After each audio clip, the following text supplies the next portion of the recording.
કથા નથી, આ માત્ર પણ પહેલાં કાઉન્સેલિંગ કરતાં કંઈક વિશેષ છે કથા, કારણ કે આની સાથે સ્પિરિચ્યુઆલિટી જોડાયેલી છે, ડિવોશનની વાત જોડાયેલી છે, ભગવાનમાં શ્રદ્ધાની વાત આની સાથે જોડાયેલી છે. અને તેથી believe me and have that strong faith કે અહીંયાથી જે વસ્તુઓ સાંભળશો, જે વાતો સાંભળશો, એનાથી જે તમને સમાધાન મળશે બહુ કલ્યાણકારી હશે, બહુ કલ્યાણકારી હશે. એમાં તમારું કલ્યાણ થશે, તમારા પરિવારનું કલ્યાણ થશે, જે સમાજમાં તમે રહો છો એ સમાજનું કલ્યાણ, એ રાષ્ટ્રનું કલ્યાણ. કારણ કે આ વ્યાસજીની વાણી છે, આ સુખદેવજીની વાણી છે, આ શ્રી કૃષ્ણની વાણી છે. એટલે આ સામાન્ય કોઈ મોટિવેશનલ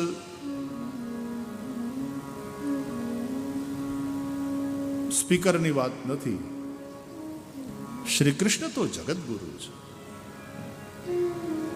સિગમન્ડ ફ્રોઈડ પણ બહુ મોટા મનોવિજ્ઞાની આપણા અર્વાચીન યુગના કહેવાયા, પણ ભગવાન શ્રી કૃષ્ણની ભગવદ્ ગીતા એ માનવતાનું શ્રેષ્ઠ મનોવિજ્ઞાન છે.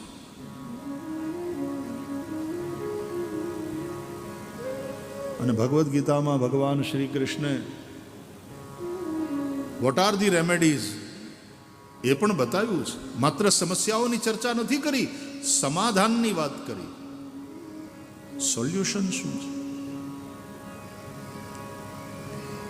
ઇલિયડ વાંચો કે રામાયણ વાંચો, ફરક એ છે કે ઓલા માલે કે માણસ આવો છે, આવો છે, આવો છે, પણ રામાયણમાં આવો હોવો જોઈએ, આવો હોવો જોઈએ, આવો હોવો જોઈએ.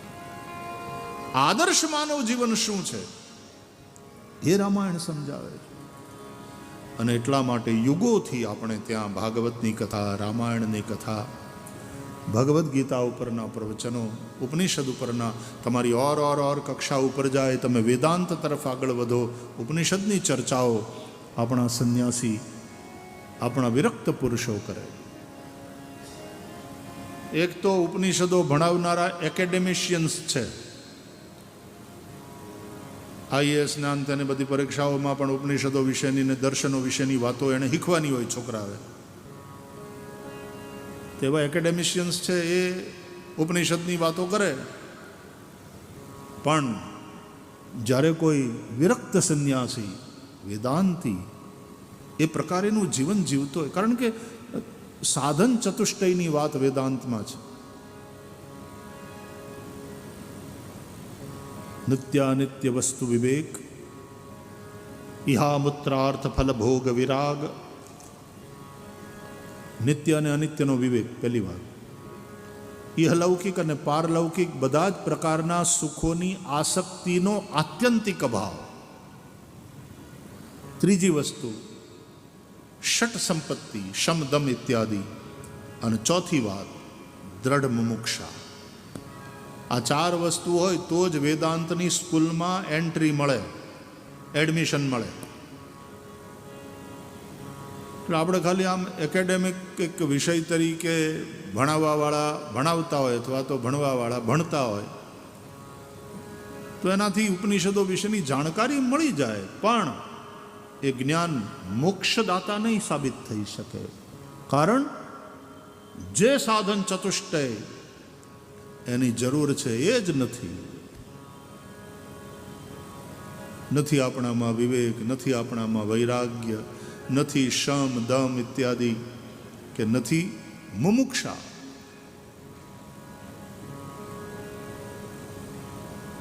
વેદાંત અનુસાર જેનું જીવન છે, જે વેદાંતને જીવે છે, એ જ્ઞાનને જે જીવે છે, એવા વિરક્ત મહાપુરુષો પાસેથી. એટલે આદ્ય શંકરાચાર્ય ભગવાન બોલતા હોય, રામાનુજાચાર્ય વેદાંતની વાત કરતા હોય, ત્યારે એની જે અસર થાય, કારણ કે આચરણમાં છે, એ આચાર્ય છે. આચિનોતિ શાસ્ત્રાણી.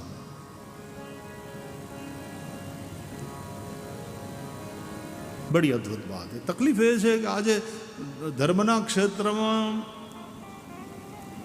અંધાધૂંધી ફેલાતી જાય છે. અનફોર્ચ્યુનેટલી ગમે એવા લોકો આવી જાય, યોગ્યતા નથી એ પણ ઉપદેશ કરવા માંડે છે. જેને પોતાને કાંઈ આવડતું નથી એ શીખવાડવા માંડે છે. જે કોઈ ઠેકાણે ગુરુની પાસે ગયા નથી, ભણ્યા નથી, એ આચાર્ય બની જાય. ધર્મના ક્ષેત્રની અંદર, એક ધર્મના ક્ષેત્રમાં ને બીજી રાજનીતિમાં, બેમાં અંધાધૂંધી બહુ વધી છે. બાકી તો તમારે નર્સ થવું હોય ને, નર્સ હોસ્પિટલમાં, તોય પરીક્ષા આપવી પડે, એમાં પાસ થવું પડે, એના ઇન્ટરવ્યૂમાં પાછા પાસ થવું પડે. તમે શિક્ષક હોય કે નર્સ હોય કે સૈનિક હોય, એક પ્રક્રિયામાંથી પાસ થવું પડે, પછી સિલેક્શન થાય. રાજકારણમાં ને ધર્મમાં એવું રહ્યું નથી. એટલે બે ક્ષેત્રમાં અત્યારે અંધાધૂંધી ભયંકર છે. નહીં તો એક જમાનો હતો કે આ બંને ક્ષેત્રના મહાનુભાવોને આપણે ખૂબ આદરથી જોતા હતા. સરદાર વલ્લભભાઈ પટેલની વાત આવે, લાલ બહાદુર શાસ્ત્રીજીની વાત આવે, આમ એ નામ સાંભળતાની સાથે કેવો અંદરથી એક આદર ઊભો થાય. આદ્ય શંકરાચાર્ય ભગવાન હોય, રામાનુજાચાર્ય ભગવાન હોય, શ્રી મહાપ્રભુજી શ્રી વલ્લભાચાર્યજી હોય, મધ્વાચાર્યજી હોય, શ્રી ચૈતન્ય દેવ હોય, આ બધા આચાર્યોને એના નામને સાંભળીએ ત્યાં માથું ઝૂકી જાય, મન એક પવિત્રતાથી ભરાઈ જાય. આવા વ્યક્તિત્વો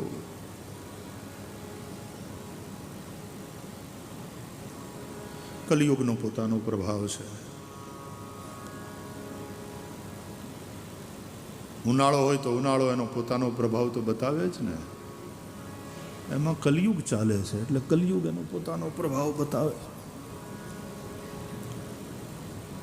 અમારા છોકરાઓ હાથ વરહ ભણે છે કે છઠ્ઠાથી શરૂઆત કરી દીધું હોય, પ્રથમ વર્ષથી, તો કેટલા વર્ષોનો એનો અભ્યાસ હોય. કેટલા વર્ષો અભ્યાસ કરે ત્યારે પોતાની સંહિતા આખી તૈયાર કરે, કંઠસ્થ કરે. અને એવા વિદ્વાન બ્રાહ્મણો એ જ્યારે પૂજા કરાવે, યજ્ઞ કરાવે, ખાલી MBBS હોય તો ઓપરેશન કરી શકતા નથી. એના માટે એને સર્જન થવું પડે, એ પરીક્ષા પાસ કરવી પડે. ગમે ગમે કરવા માંડે આવી અંધાધૂંધી. જે પાઠશાળામાં ગયા નથી, ભણ્યા નથી, શુદ્ધ ઉચ્ચારથી જે શ્લોક કે મંત્ર બોલી શકતા નથી, હા, એ બ્રાહ્મણને જમાડો, વસ્ત્રદાન આપો, દક્ષિણા આપો, પગે લાગો, ભગવાન બ્રાહ્મણ પ્રિય. પણ પૂજા કે યજ્ઞનું આચાર્યત્વ એ ન કરી શકે. અને ભણ્યા પછી હરખી થોડું વ્યાકરણ પણ ના આવડતું હોય અને વિભક્તિ ખોટી લગાડો તો ખોટું સરનામું થાય, દેવતાને આહુતિ ના પહોંચે. ઈમેલ આઈડીની અંદર ખાલી એક લેટરની ગડબડ થાય છે અને તમારું ઈમેલ ત્યાં નથી પહોંચતો. તો સ્વાહાકારમાં વિભક્તિની ગડબડ થાય કે સ્વધાકારમાં પણ વિભક્તિની ગડબડ થાય તો ના પહોંચે.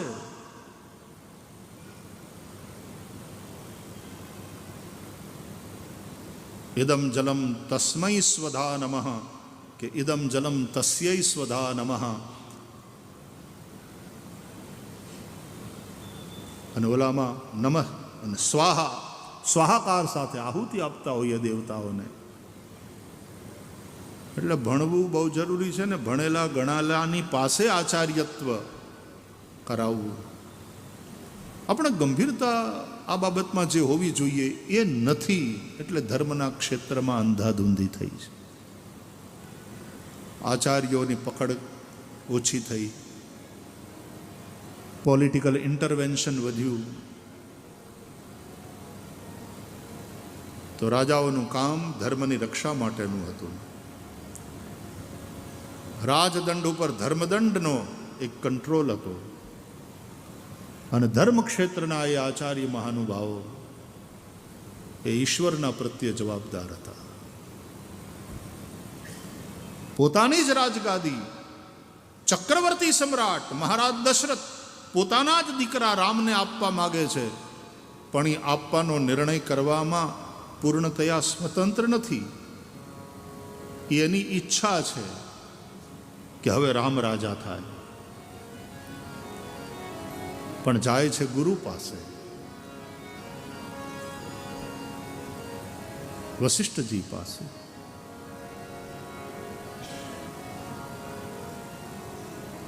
યહ વિચાર ઉર આન નૃપ. ગુરુની પાસે ગયા અને કહ્યું કે જો આપ અનુમતિ આપો, આપ આશીર્વાદ આપો, આપની સંમતિ હોય તો રામને રાજા કરું. મારી હવે ઈચ્છા એવી છે, હું વૃદ્ધ થયો, શ્રવણ સમીપ ભય સિત કેસા, મન હું જરઠપન અસ ઉપદેશા. તો રામનું રાજતિલક કરું. ગુરુદેવ આપનો આદેશ.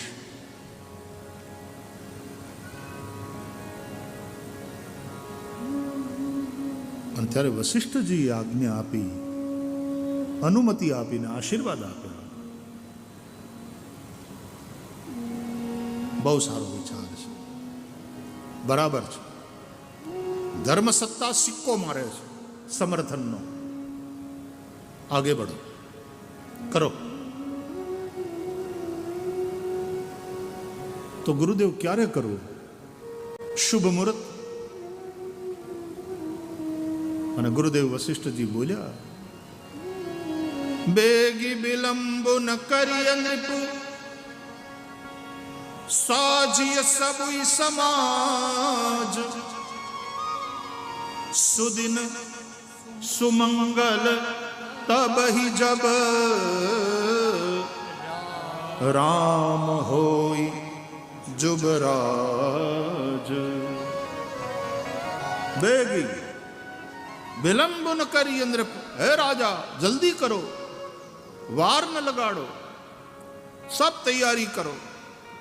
કે પણ ગુરુ મહારાજ શુભ મુહૂર્ત. બોલે એ જ શુભ મુહૂર્ત જ્યારે રામ રાજા થાય. તો તદેવ લગ્નમ સુદિનમ તદેવ તારા બલમ ચંદ્ર બલમ તદેવ વિદ્યા બલમ દૈવ બલમ તદેવ લક્ષ્મીપતે તેંઘ્રિયુગમ સ્મરામી.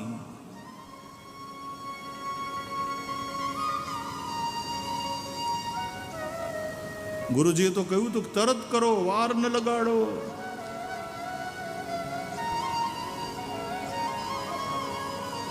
शुभ कार्य में कल न करो, अशुभ में आज न करो. આ પાછું સૂત્ર સમજી લો.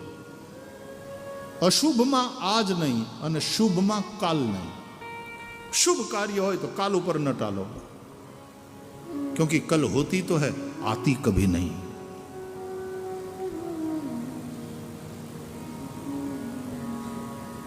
गुरुवार के लिए शुक्रवार कल है, लेकिन जब शुक्र का सूरज निकलेगा तो फिर शुक्र कल नहीं रहता, वो शुक्रवार आज हो जाता. फिर तो शुक्रवार के लिए कल है शनिवार. तो कल होती है, आती नहीं. इसलिए शुभ कार्य में कल नहीं, आज. काल करे सो आज कर, आज करे सो अब, पल में परलय होएगी बहुरी करेगो कब. और अशुभ में आज नहीं. कोई खोटू काम करवानी इच्छा થાય મનમાં ને આમ એવો આવેશ જાગે તો ખરાબ કામ કરવા માટેનું સૌથી સારું મુહૂર્ત એટલે આવતીકાલ. આજે ન કરો, કાલ ઉપર ટાળો. આત્મહત્યા કરવાની ઈચ્છા થાય પાકી તો એના માટે હારામ હારું મુહૂર્ત એટલે આવતીકાલ. આવતીકાલ સવાર તો પડવા દો, કોફી પીતા પીતા વિચાર બદલાઈ જાય કે સંસાર છે હાલ્યા કરે, એમાં આવું અંતિમ પગલું ન ભરાય. અને કદાચ બીજે દિવસે તે પાછો વિચાર એમને એમ રહે કે નહીં કરવી જ નાખવી છે આત્મહત્યા, તો બહુ સારું, આવતીકાલ. આવતીકાલ ઉપર ટાળો. અશુભ કાર્ય એમાં આવતીકાલ તો અશુભથી બચી જશો. અને શુભ કાર્યને જો આવતીકાલ ઉપર ટાળ્યું તો શુભ નહીં કરી શકો. એટલે વશિષ્ઠજીએ કહ્યું હતું કે બેગી વિલંબ ન કરીએ નૃપ, સાજીય સબઈ સમાજ, સુદિન સુમંગલ તબહી જબ, રામ હોય જુબરાજ. તો પછી ત્યાંથી ગુરુજીને વંદન કરીને વશિષ્ઠ બાપજીને આશીર્વાદ એમના લઈ અને દશરથજી આવે છે રાજમહેલમાં.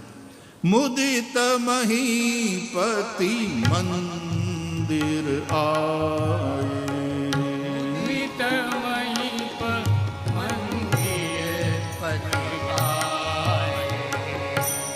પરમ પ્રસન્ન થઈને મહીપતિ મંદિર પોતાના રાજમહેલમાં પધાર્યા. સેવક સચિવ સુમંત બોલાય, સેવક સચિવ સુમંત્ર બોલાય, મુદિત મહીપતિ મંદિર આય, મુદિત મહીપતિ મંદિર આય. ગુરુજીની અનુમતિ મળી ગઈ, એમના આશીર્વાદ મળ્યા. રાજમહેલમાં આવીને મહારાજ દશરથે સુમંત ઇત્યાદિ સચિવોને અને સેવકોને બોલાવ્યા. સેવકો, સચિવો, પ્રજાના પ્રતિનિધિઓ, આખું એડમિનિસ્ટ્રેશન સંભાળવા વાળા, એને બોલાવી અને પાછો એનો અભિપ્રાય અને એનો સહયોગ પણ ઈચ્છ્યો.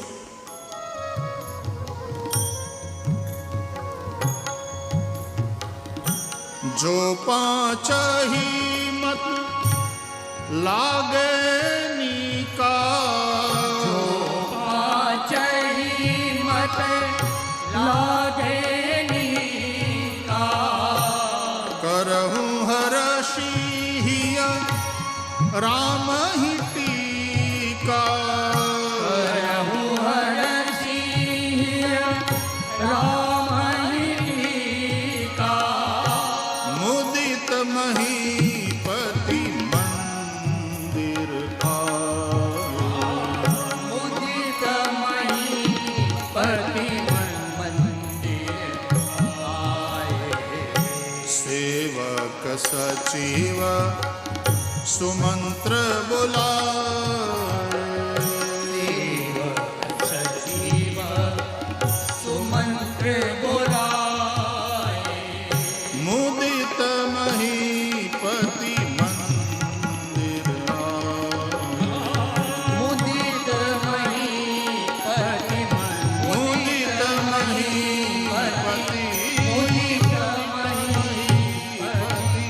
મંદિર આય. ચક્રવર્તી સમ્રાટ છે પણ લોકશાહીના તત્વો જુઓ આખા પ્રસંગમાં, કે ધર્મ સત્તાની અનુમતિ, આજ્ઞા, એની સંમતિ લીધી, આજ્ઞા લીધી, આશીર્વાદ લીધા, અને સાથે સાથે સચિવો, સેવકો એની સાથે પરામર્શ કરી અને એમનો અભિપ્રાય જાણ્યો કે જો પાંચહી મત લાગે નિકા, આ વાત તમને લોકોને યોગ્ય લાગતી હોય, and if you are with me તો કરહું હર્ષિ રામ હિ ટીકા, તો રામનું રાજ તિલક કરું. ये हमारी परंपरा है.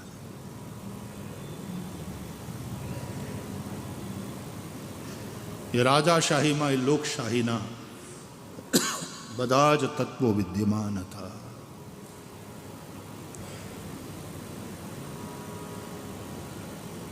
અને પછી સચિવોએ પણ જ્યારે એમ કહ્યું કે મહારાજ આપ કરોડ વર્ષ જીવો, પણ આપે પ્રજાના હૃદયની વાત કરી.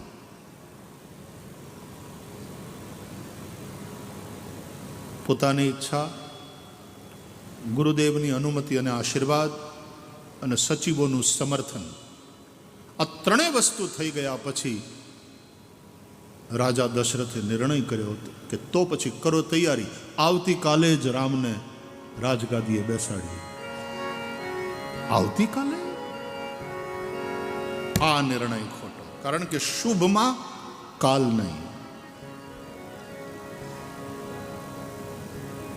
અને આવતીકાલે જ રામનું રાજ તિલક કરું, એ આવતીકાલ કમસે કમ દશરથજીના જીવનમાં ક્યારેય ન આવી. તમને નથી લાગતું જીવન સાફલ્યના સૂત્રો મળે છે કથામાંથી? શું કામ કથાઓ સાંભળીએ છીએ? શું કામ આવા ખર્ચા, સમય, સંપત્તિ, શક્તિ આમાં શા માટે લગાડીએ છીએ? જીવન શાશ્વત છે. જીવન સાથે જોડાયેલા પ્રશ્નો પણ હંમેશા રહેવાના. એ પ્રશ્નોના પ્રકાર બદલાવાના, પણ પ્રશ્નો હંમેશા રહેવાના. અને એ પ્રશ્નોના સમય અને દેશ એટલે કે સ્થાન અનુસાર એના સમાધાન નવા નવા નવા મળતા રહે. એટલા માટે કથા, એટલા માટે સત્સંગ, અને એટલા માટે વર્ષોથી કથાઓ થયા કરે છે. ઘણાને એમ થાય કે એની કથા કેમ જૂની થતી નથી? એનું ભાગવત ને, એનું રામાયણ ને, એની ગીતા ને વર્ષોથી કહેવાવાળા કીધા જાય છે, સાંભળવાવાળા સાંભળે જ જાય છે. ગંગા એની એ હોવા છતાં પાણી એનું એ નથી. અવિરલ વહેતી ગંગાનું પાણી હર ક્ષણ બદલાતું રહે છે અને તેથી તાજું રહે છે. કથાને પણ ગોસ્વામી તુલસીદાસજીએ એટલા માટે ગંગાની ઉપમા આપી છે. પૂછે રઘુપતિ કથા પ્રસંગા, સકલ લોક જગ પાવની ગંગા, ધન્ય ધન્ય ગિરિરાજ કુમારી, તુમ સમાન નહીં કો ઉપકારી, ધન્ય ધન્ય ગિરિરાજ કુમારી. ગંગા હજારો વર્ષોથી વહે છે. ગંગા એની એ છે, પણ એનું પાણી એનું એ નથી.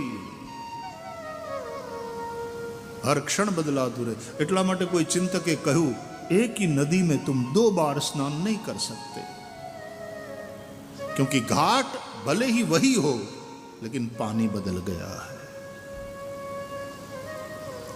અને એટલા માટે આ કથા ગંગા પણ તાજી તાજી તાજી વર્ષોથી વહે છે, છતાં એ તાજી છે. તમે જોયું છે ગંગાનું પાણી બગડતું નથી. હવે તો આપણે ગંગાને બગાડવાનો થાય એટલો નિષ્ઠાપૂર્વક પ્રયાસ કર્યો છે આપણી જીવનશૈલીને કારણે. ગટરો બધી ગંગામાં, મોટા મોટા શહેરની वो सब नालियाँ गंगा में. પણ ગંગાનું પાણી બગડતું નથી. તમે લોટી ભરીને લઈ આવો અને કેટલોય સમય રાખી મૂકો, એનું પાણી બગડતું નથી. આપણે બગાડવાનો ભરચક પ્રયાસ કરીએ છીએ, પણ ગંગાના પાણીનો પોતાનો મહિમા છે. કથા ગંગાની એ વાત લાગુ પડે છે, પણ છતાંય કથાનો મહિમા છે. આપણે આને પ્રદૂષિત કરવાનો ભરચક અત્યારે પ્રયાસ, એટલે કે એવી પ્રવૃત્તિ ચાલે છે, પણ છતાંય આ કથા ગંગાનો મહિમા એમને એમ ટકી રહ્યો છે. તો ગંગાનો મહિમા ગંગા થકી છે, એમ કથાનો મહિમા કથા થકી છે. મહત્વ રામાયણનું છે, મહત્વ ભાગવતનું છે, મહત્વ ગીતાનું છે. વક્તાઓ એનું ગાયન કરે, પણ વક્તાઓનો મહિમા કથા થકી છે. કથાનો મહિમા વક્તા થકી નથી. હા, કેટલાક એવા દિવ્ય વક્તાઓ હોય કે આપણને રામાયણમાં અનુરાગ થાય એની કથા સાંભળીએ તો, આપણને ભાગવતમાં અનુરાગ થાય એમની કથા સાંભળીએ તો. પણ એ કથાકારનો પોતાનો મહિમા પણ ભાગવત થકી છે, કે રામાયણ થકી છે, કે ગીતા કે ઉપનિષદો થકી છે. અને આ ગ્રંથો એ તો પોતે પોતાના મહિમામાં પ્રતિષ્ઠિત છે. એનો મહિમા એના થકી છે.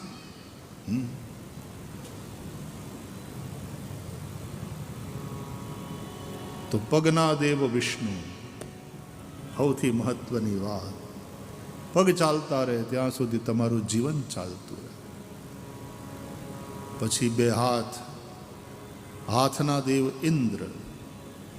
એટલે ભગવાને જ્યારે ઇન્દ્રના યજ્ઞનો ભંગ કરાવ્યો, ઇન્દ્રને ક્રોધ આવ્યો, અને ગોવર્ધન લીલામાં આપણે દશમ સ્કંદમાં સાંભળીએ છીએ,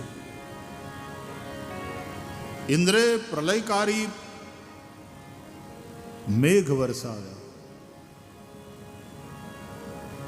ચારે બાજુ જળબંબાકાર.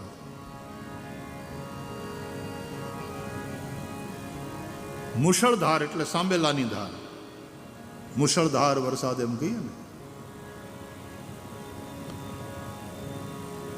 પણ મુશળધારાએ નહીં, હાથીના સુંડ જેવી ધારાએ વરસાદ વરસવા લાગ્યો, ચારે બાજુ જળબંબાકાર. અને બધાએ વ્રજવાસીઓ શ્રી કૃષ્ણના શરણે ગયા કે ઇન્દ્રના કોપથી તમે બચાવો કૃષ્ણ. ત્રાતુમર્હસી દેવાન્ન કુપિતાદ. અને ભગવાન શ્રી કૃષ્ણે કહ્યું, ડરો નહીં, આપણે કશું જ ખોટું કર્યું નથી. અને જો તમે સત્યના માર્ગે છો, જો તમે ધર્મના માર્ગે છો, તો એ દેવ હું દેવતાઓના રાજાથી ડરવાની જરૂર નથી. ઇન્દ્ર પણ તમારો વાળ વાંકો નહીં કરી શકે. ઇત્યુક્ત્વૈકેન હસ્તેન કૃત્વા ગોવર્ધનાચલમ. આમ કહીને ભગવાને એક જ હાથથી, જેમ નાનકડું બાળક બિલાડીના ટોપને ઉઠાવી લે લીલા માત્રમાં, એમ ગિરિરાજ ગોવર્ધનને ઉઠાવી અને વામ કર કમલ પર ધારણ કર્યું. તો ભાગવતના આચાર્યો એમ કહે છે કે આ ભુજા છે ને એના દેવ ઇન્દ્ર, એટલે ઇન્દ્રે જે આ લટકું કર્યું ને અને ભગવાનની સામે પોતાનું બળ દેખાડવા ગયો, એટલે ભગવાને ગિરિરાજ ગોવર્ધનને ઉઠાવ્યો પોતાના ભુજા ઉપર. તો એના દેવ તો ઇન્દ્ર છે, એટલે એક અર્થમાં ભગવાને ઇન્દ્રને કહ્યું કે લે હવે ઉપાડ. આ બધાને વરસાદ વરસાવી સાંવર્તક નામના મેઘગણો, પ્રલયકારી મેઘગણો એ વરસવા લાગ્યા. ભગવાન હવે ઉઠાવ, કર રક્ષા. કારણ કે ભુજાના દેવ ઇન્દ્ર છે. તો એક ભાવ આચાર્યોએ આવો પણ બતાવ્યો છે. એટલે પહેલો અને બીજો સ્કંદ એ ભગવાનના બે ચરણ, ચરણના દેવ છે ભગવાન વિષ્ણુ. સંચિંતયેદ ભગવતશ્ચરણારવિંદમ. પ્રથમ અને દ્વિતીય સ્કંદ. ત્રીજો અને ચોથો સ્કંદે ભગવાનની બે ભુજા, એના દેવ ઇન્દ્ર. પાંચમો અને છઠ્ઠો સ્કંદ ભગવાનના બે ઉરુ. સાતમો સ્કંદ દક્ષિણ પાણીતલમ, જમણો હાથ ये.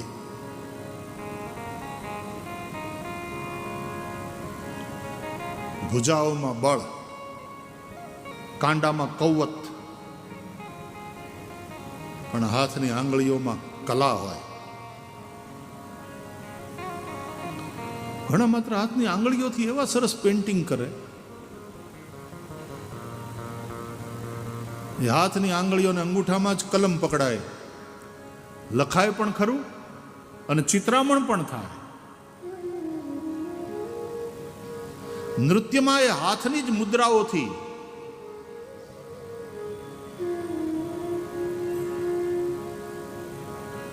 કેવા કેવા ભાવો પ્રગટ કરવામાં આવે. અરે પૂજામાં પણ મુદ્રાઓનું મહત્વ છે. ભગવાનને જમાડતા હોય તો ગ્રાસ મુદ્રામ પ્રદર્શ્ય, ભગવાનને જમાડો. ધેનુ મુદ્રયા અમૃતિકૃત્ય ચક્રેણ સંરક્ષ્ય ગ્રાસ મુદ્રામ પ્રદર્શ્ય. ઓમ પ્રાણાય સ્વાહા, ઓમ અપાનાય સ્વાહા. ઓમ.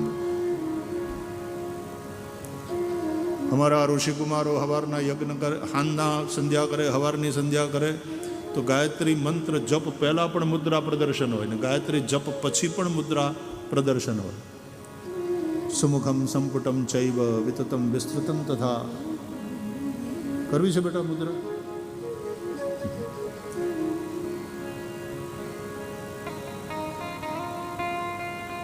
જપના અંતે પણ મુદ્રા, જપની પહેલા પણ મુદ્રા,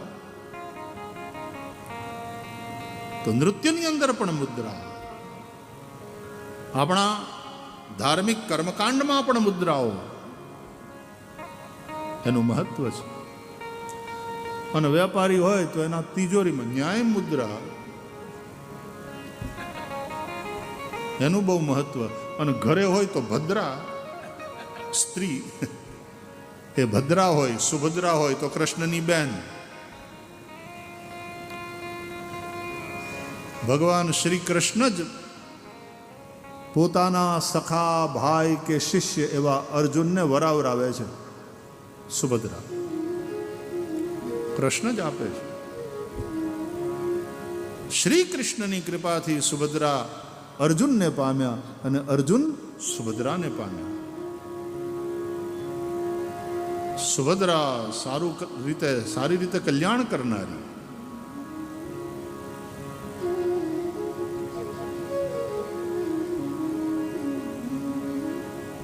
આમ તો સુદામાનું, સુદામાની પત્નીનું નામ નહીં, પણ સુદામા પોતાની પત્નીને કલ્યાણી કહીને સંબોધે છે. તો પત્ની કલ્યાણી હોવી જોઈએ, કલ્યાણ કરનાર. અર્જુન નર છે, શ્રી કૃષ્ણ નારાયણ છે. નારાયણની કૃપાથી જ નરને સુભદ્રા વરી છે. આપણે મહાભારતની કથામાં જવાનો સમય નથી, પણ તમે મહાભારતનું થોડુંક જો વાંચન કર્યું હશે તો અર્જુનની વૃત્તિ આમ ભટકતી રહે છે. કોઈ એક સ્ત્રીની અંદર સ્થિર નથી. પોતાની કુશળતાથી મત્સ્યવેધન કરીને દ્રૌપદીને મેળવ્યા, પણ માતાજીની આજ્ઞા અનુસાર દ્રૌપદી તો 5 ભાઈઓના પત્ની. कुछ न कुछ वो टीस वो अर्जुन के अंदर है. તો એના પછી વનવાસ અર્જુનને થયો અને દરમિયાન પાંડવોને થયો ભેગા ભેગા, પછી અર્જુનને એકલા નહીં થયો. અને દરમિયાન ચિત્રાંગદા વગેરે કેટલી સ્ત્રીઓના પેલામાં એ થતા થતા થતા પછી ભગવાન સાધુના વેશમાં હતા અર્જુન, અને ભગવાનની બેન સુભદ્રાને જોઈ.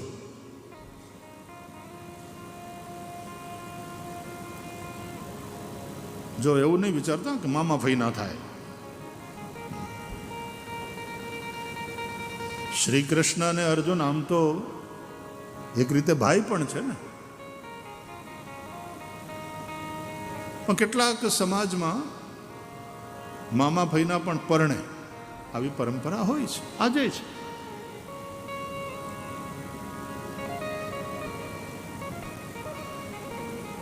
એટલે ભગવાન શ્રી કૃષ્ણે સુભદ્રા અર્જુનને પ્રાપ્ત થાય એવી લીલા કરી, અને એ સુભદ્રાને પ્રાપ્ત કર્યા પછી અર્જુનજીની વૃત્તિ સ્થિર થઈ છે. પછી ભટકવાનું બંધ થયું. આવી ભક્તિરૂપી સુભદ્રા જ્યારે જીવનમાં આવે તો માણસની વૃત્તિ જ્યાં સંસારમાં અલગ જગ્યાએ અને ભૌતિક દુનિયામાં ભટકે છે એ પછી સ્થિર થાય ભગવાનની ભક્તિમાં.